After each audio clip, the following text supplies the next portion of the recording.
Gloria sea el Señor. Pueden tomar su lugar.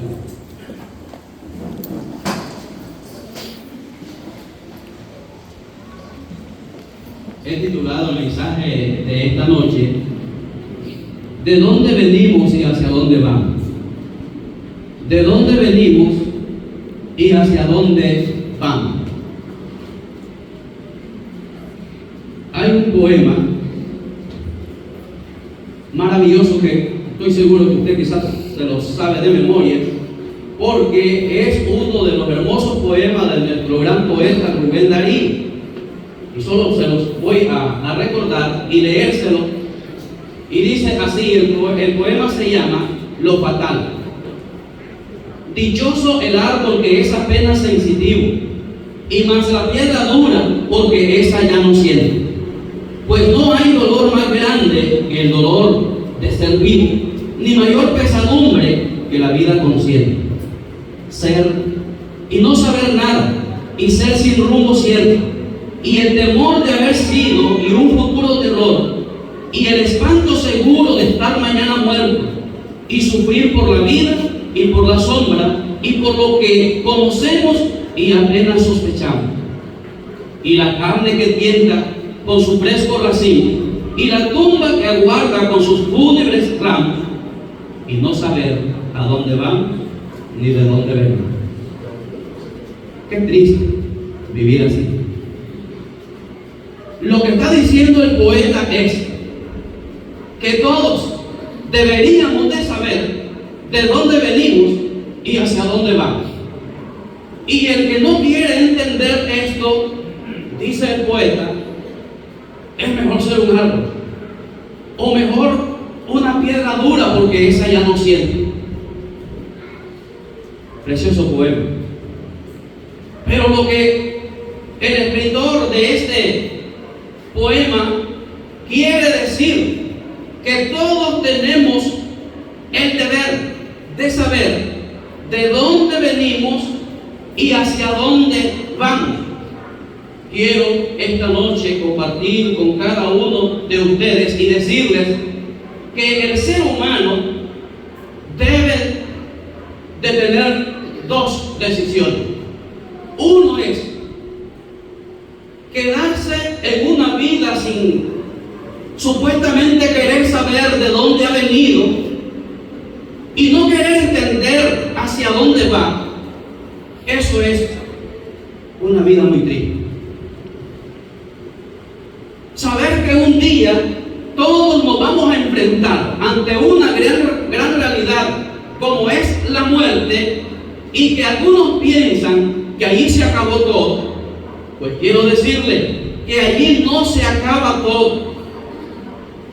Tenemos que decidir por dos cosas, y es vivir, como diría el profeta Jeremías en una cita bíblica que aparece,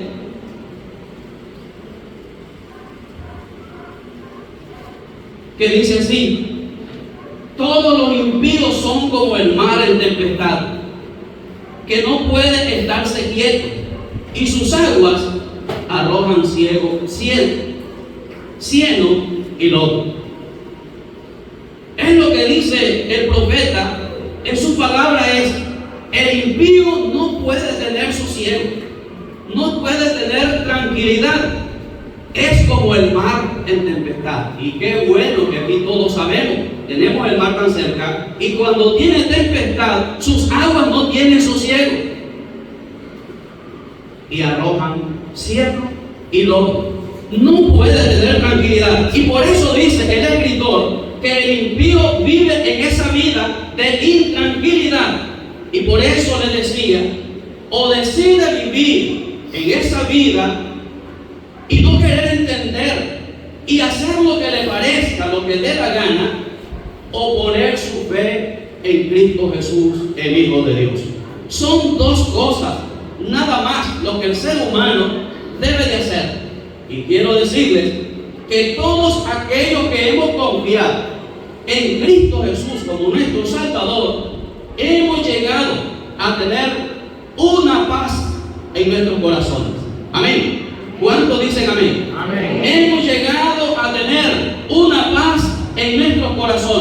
El Evangelio de Juan, capítulo 14, versículo 27 dice: la paz os dejo, mi paz os doy. Yo no la doy como el mundo la da. No se turbe su corazón, ni tenga miedo. Jesucristo vino a dar paz a la vida, a dar paz a los corazones.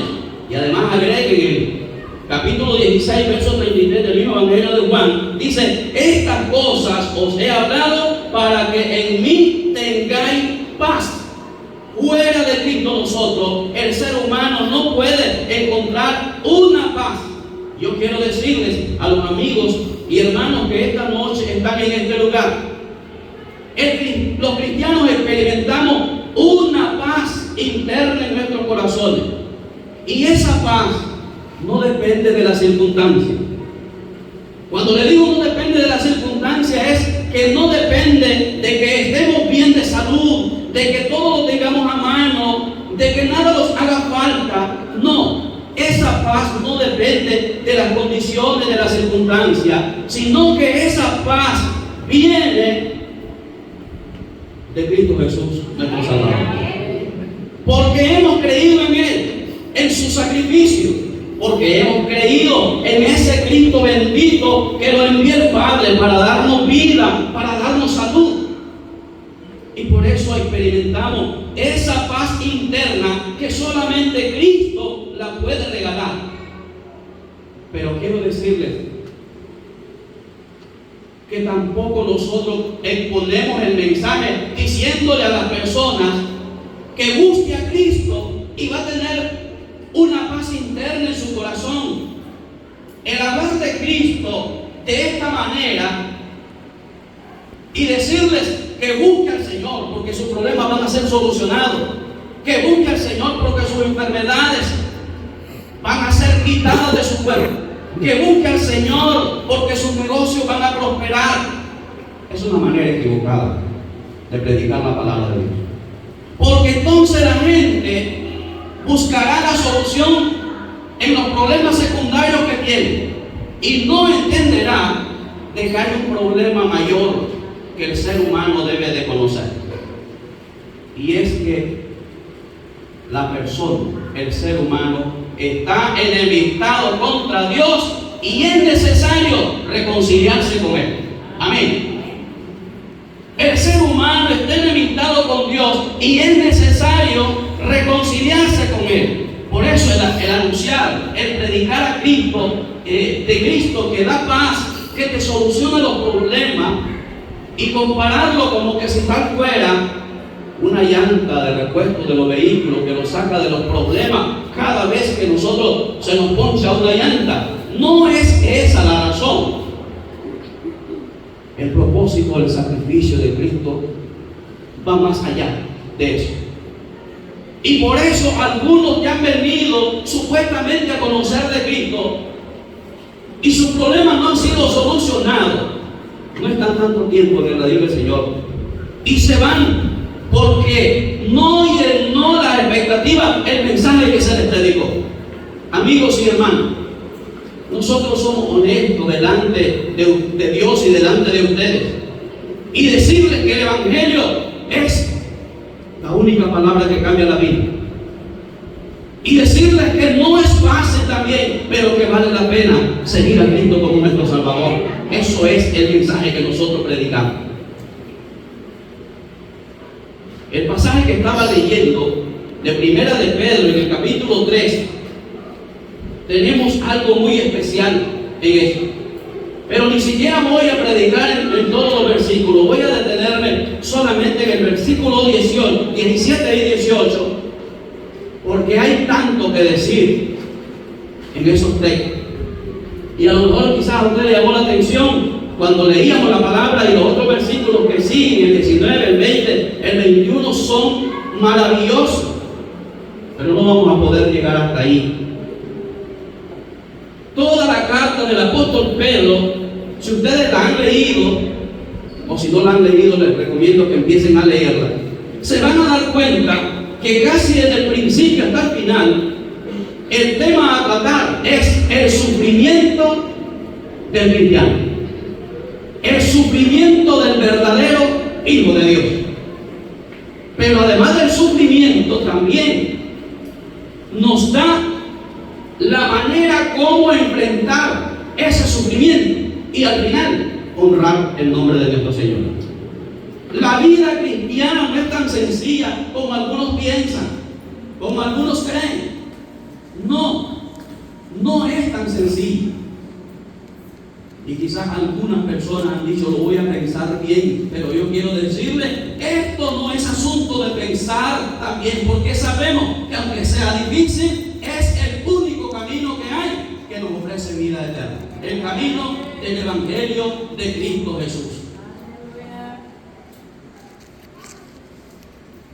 Dice el versículo 17 del pasaje que estamos leyendo: porque mejor es que padezcáis haciendo el bien, si la voluntad de Dios así lo quiere, que haciendo el mal. Porque mejor es que padezcáis haciendo el bien, si la voluntad de Dios así lo quiere, que sufrir haciendo el mal. ¿Qué quiere decir eso? Pues si nosotros padecemos por el Evangelio de Cristo Jesús, vale la pena. Y esto no involucra todo. Cuando les digo no involucra todo, es que el sufrir porque usted un día se le antojó y ofendió a alguien y aquella persona le respondió y lo maltrató y lo golpeó, no salga diciendo que es por la causa de Cristo. Es por su mala crianza, por su mal proceder. Si usted va a la cárcel porque a alguien maltrató, golpeó, le robó, no diga que está sufriendo por la causa de Cristo. Si usted le ha levantado un falso testimonio a alguien y esa persona lo enfrentó, lo confrontó y le dijo la verdad, le dijo que es un mentiroso, no diga que está sufriendo por la causa de Cristo. Sufrir por la causa de Cristo es negarse uno mismo y poner en alto el nombre de nuestro Señor. Eso es sufrir por Cristo. Como el apóstol Pedro escribía a los hermanos, ellos sufrían por la causa de Cristo porque para ellos había una gran persecución en ese tiempo. Y el hecho de ser cristiano, de haber creído en el Evangelio de salvación, eso era el mayor delito en aquellos tiempos. Y eran perseguidos hasta matarlos. Y lo menos que hacían era echarlos presos. Eso era sufrir por el Evangelio, por la palabra de Dios. O cuando alguien te ofende y te maltrata y tú tienes que quedarte callado, quieto, para dar testimonio y honra al Evangelio de Cristo Jesús. Eso es sufrir por el Evangelio. O aquellos que van y hacen cosas que nosotros tal vez no somos capaces de hacer y van hasta lugares lejanos para predicar la palabra de Dios y ahí han ofrendado hasta su vida por anunciar el Evangelio. Eso es sufrir por la causa de Cristo. Pues dice el texto: porque mejor es que padezcáis haciendo el bien, si la voluntad de Dios así lo quiere, que haciendo el mal. Y es el versículo que introduce al texto siguiente, donde habla acerca del sufrimiento de Cristo. Pero qué maravilloso ese texto, porque dice así: porque también Cristo padeció. Lo que está diciendo el versículo 17 es que el cristiano debe de padecer y debe de sufrir por el Evangelio de Cristo Jesús. Y el escritor dice: porque también Cristo padeció. Hermanos, la mejor ilustración que nosotros podemos encontrar aquí acerca del sufrimiento del cristiano y lo bueno y la consecuencia que puede traer el sufrir por Cristo está aquí mencionado en el mismo ejemplo de nuestro Señor Jesucristo. Es difícil encontrar un asesinato tan atroz, un castigo tan terrible como el que sufrió nuestro Señor Jesucristo. Él padeció. sin ninguna razón. Él llegó a morir, derramar su sangre, ser maltratado, ser ultrajado, de una y de otra manera, castigado de una manera inmisericordia, pero bendito sea el castigo de nuestro Señor y su sangre derramada. Porque sin eso nosotros, todos los que estamos aquí, que hemos creído en Cristo como nuestro Salvador, no tuviéramos derecho de tener vida en Cristo ni salvación. Por eso, en este pasaje nosotros vemos una ilustración maravillosa en la cual Dios tiene que poner a su Hijo como ejemplo, y el sufrimiento de Él, cómo llegó a ser una gran bendición para nuestra vida en aquellos tiempos y en estos tiempos. El sufrimiento de Cristo, increíblemente, el padecer, su sangre derramada, su golpe, su maltrato, la corona de espinas, todo eso que sufrió nuestro Señor fue para bien de todos nosotros. Hermanos, si usted sufre por Cristo, será por el bien del Evangelio. Amén. Será por el bien del Evangelio. Porque pondrá en alto el poder maravilloso del Evangelio de Cristo Jesús. Porque algunos ahora se preguntan y dicen, si esta persona era así, ¿cómo ha cambiado? ¿Qué diferente que es? Sí, porque está siendo guiado bajo la mano poderosa de nuestro Señor Jesús. En otros tiempos no podía actuar así. En otro tiempo actuaba de otra manera. Solo la mano de Dios es la que a nosotros nos ha cambiado de una manera tan diferente. Y de esa forma nosotros podemos honrar el nombre de nuestro Dios. Cristo Jesús vino a sufrir, a ser maltratado, a ser avergonzado, como lo expresa el profeta Isaías en su capítulo 53. Mas herido fue por nuestras rebeliones, molido por nuestros pecados. El castigo de nuestra paz fue sobre él, y por su llaga fuimos nosotros curados. Bendito sea el Señor. Todos nosotros nos descarriamos como ovejas, cada cual se apartó por su camino, mas Jehová cargó en él el pecado de todos nosotros. Bendito sea el Señor. Qué maravilloso sacrificio. Qué sufrir del Señor sin ninguna razón, pero lo hizo por amor a todos nosotros. Pero lo hizo para que nosotros pudiéramos tener el derecho de poder llegar hasta su presencia y Él perdonar nuestros pecados. Dice allí, porque Cristo padeció. Cristo como Cordero vino a sufrir, vino a dar su vida. Desde el tiempo de Adán,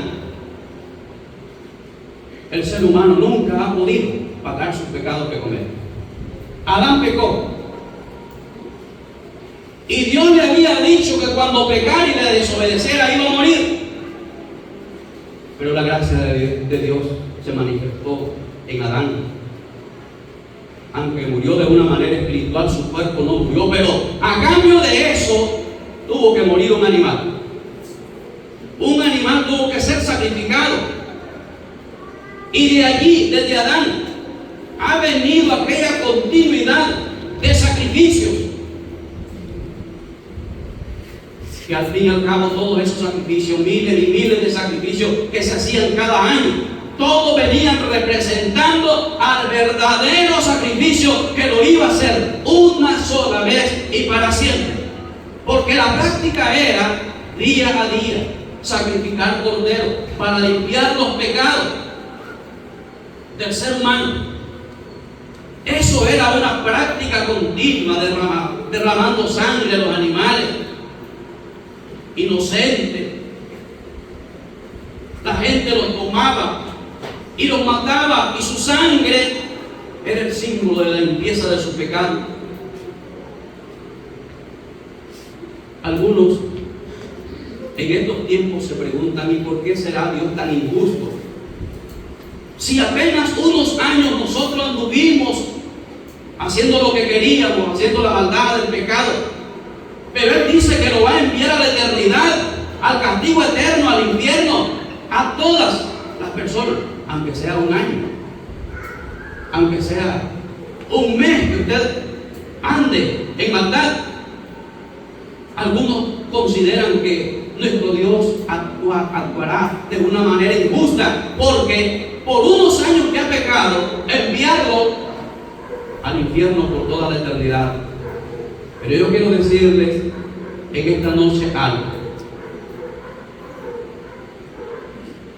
La falta no es penalizada simplemente por la misma falta.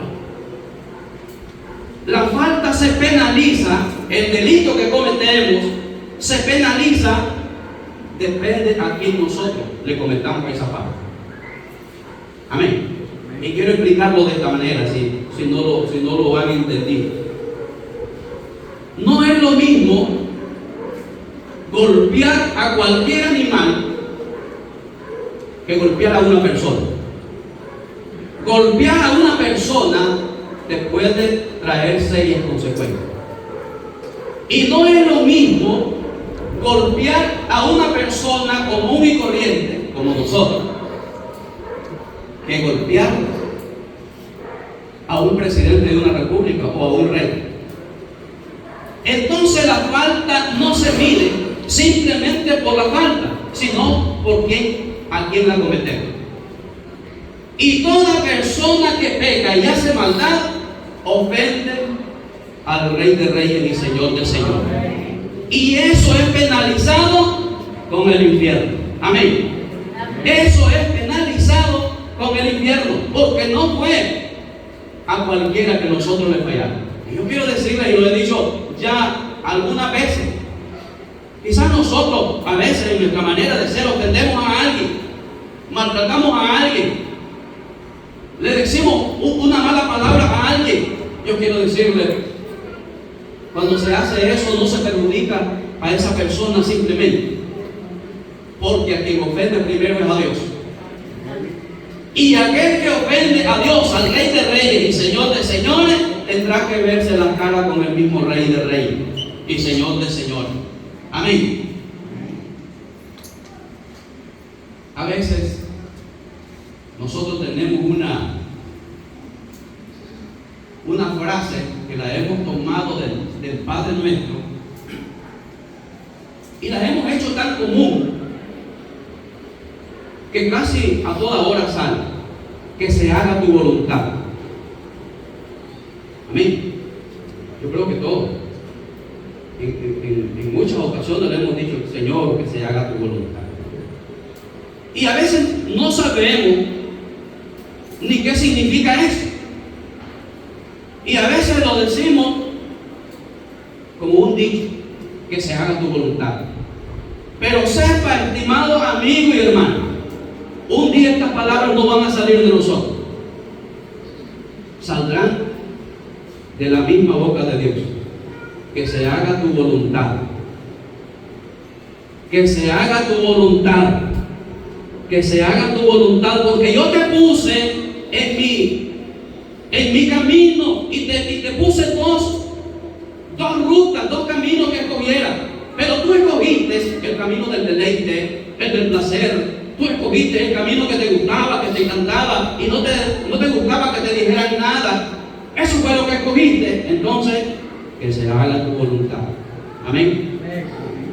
Pero aquellos que han elegido el camino de Dios también le dirán: que se haga tu voluntad, porque escogiste lo mejor. Escogiste sacrificar tu vida por amarme a mí, por adorarme, por glorificarme.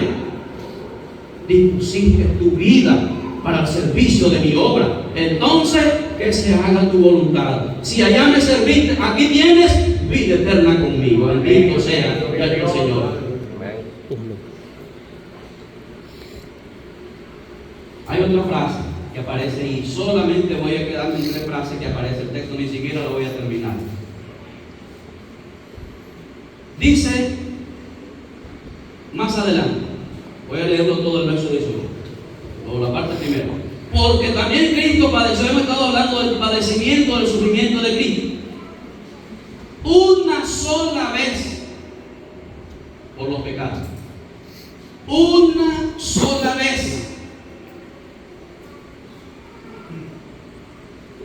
Hoy vamos a celebrar Santa Cena. Y usted se ha preguntado por qué no celebramos misa los cristianos. ¿Por qué no celebramos misa los cristianos? Pues la misa en sí encierra esto. Cuando el Padre parte el pan y lo reparte a todos los que participan, y cuando da el vino a todos los que participan de la misa, ellos dicen que sucede un milagro que se llama la transubstanciación, una palabra no común, pero un milagro, que eso le dicen ellos, el milagro de la transubstanciación, y es que el pan se convierte literalmente en el cuerpo de Cristo y el vino se convierte literalmente en la sangre de Cristo.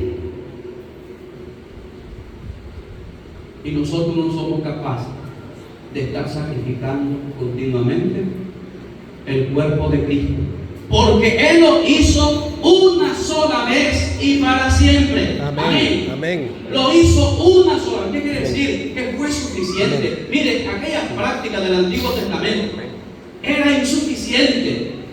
Día a día, continuamente, cada año, se repetía lo mismo.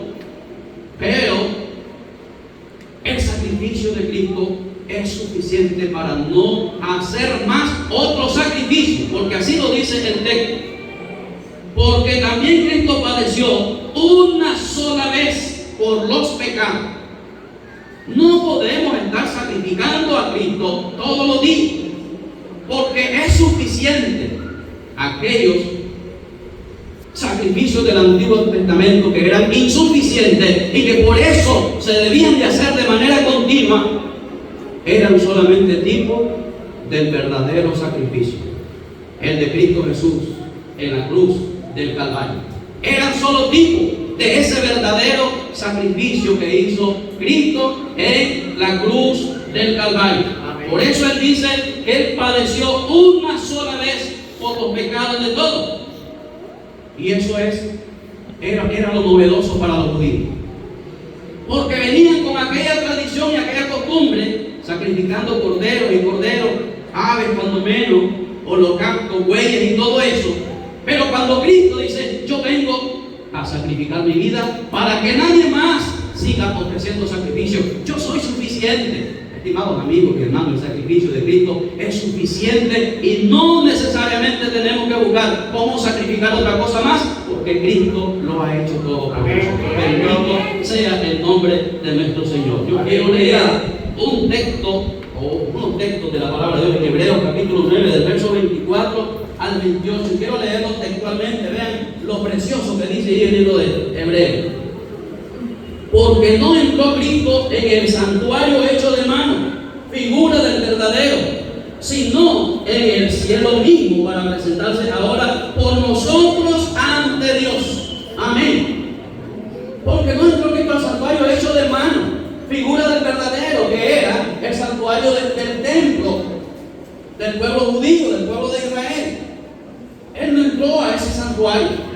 No, ese era figura del verdadero santuario que está allá en los cielos. Gloria sea al Señor.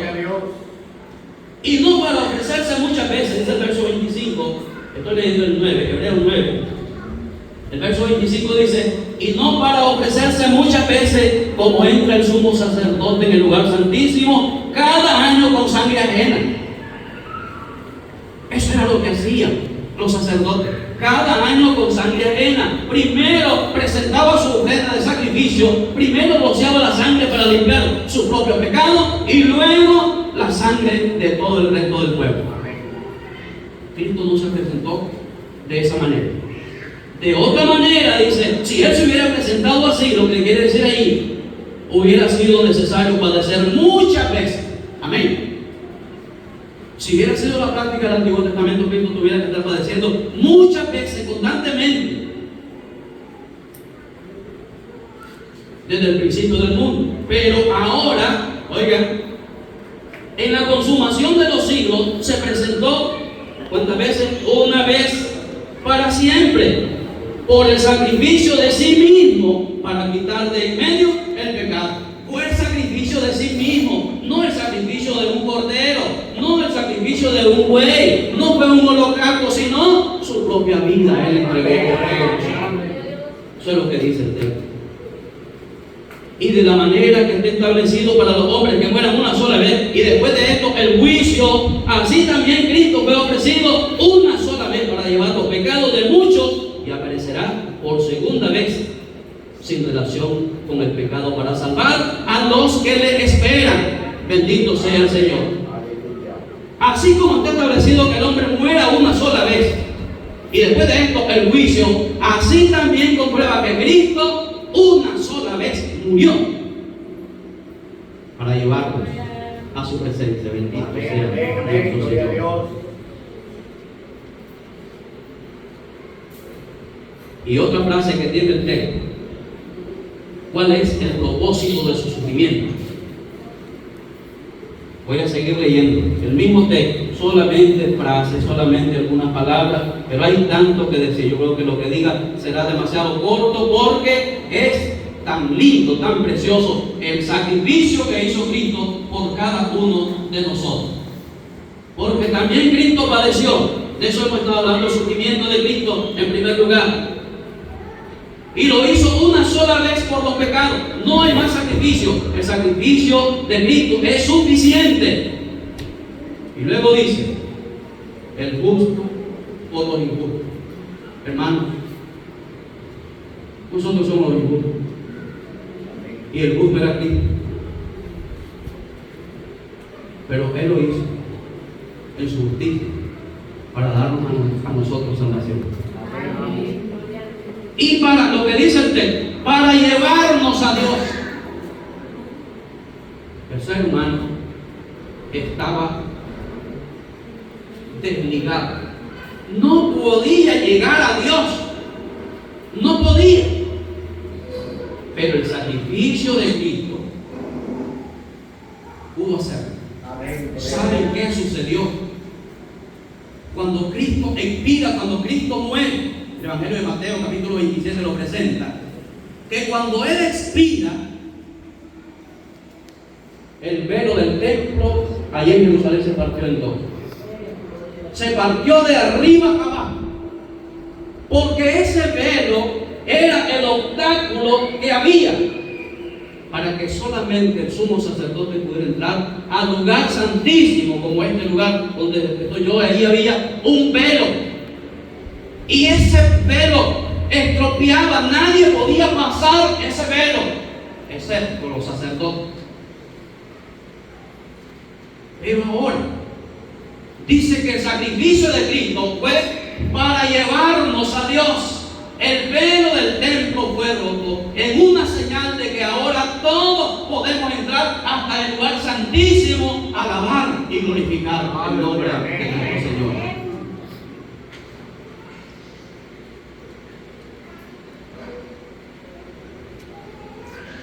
El propósito del sacrificio de nuestro Señor Jesús no es solamente salvarnos a todos, querer salvarnos a todos y vivir una vida eterna después de la muerte, sino también Él quiere que tengamos una plena comunión día a día y en cualquier lugar donde estemos. A cualquier hora nosotros le podemos buscar. ¿Quién nos va a impedir a nosotros que oremos a Dios en la madrugada? ¿Quién nos va a impedir que oremos a Dios al mediodía? Que oremos al anochecer, que oremos en la tarde. ¿Quién nos impedirá? Porque ahora todos podemos entrar al lugar santísimo, como dice el libro de Hebreos. Acerquémonos pues confiadamente ante el trono de la gracia para alcanzar misericordia y hallar gracia para el oportuno socorro. Acerquémonos pues confiadamente. Ya no habrá aquel temor. si los sumos sacerdotes entraban con temor, porque tenía que haber una limpieza general, tanto interna como externa, cuando entraban al lugar santísimo a hacer los sacrificios, que menos sería para un cualquiera. Pero ahora ya no existe eso. Todos podemos tener una plena comunión con nuestro Señor. Amén. Todos podemos llegar a Dios. Y no solamente esperar el día que muramos y estar en su presencia, sino día a día podemos tener una plena comunión con nuestro Señor. Amén. Gloria a Dios. Eso es lo que afirmaba el profeta Jeremías en su capítulo 31, verso 33, dice: pero este es el pacto que haré con la casa de Israel. Después de aquellos días, dice Jehová, daré mi ley en sus mentes y la escribiré en sus corazones.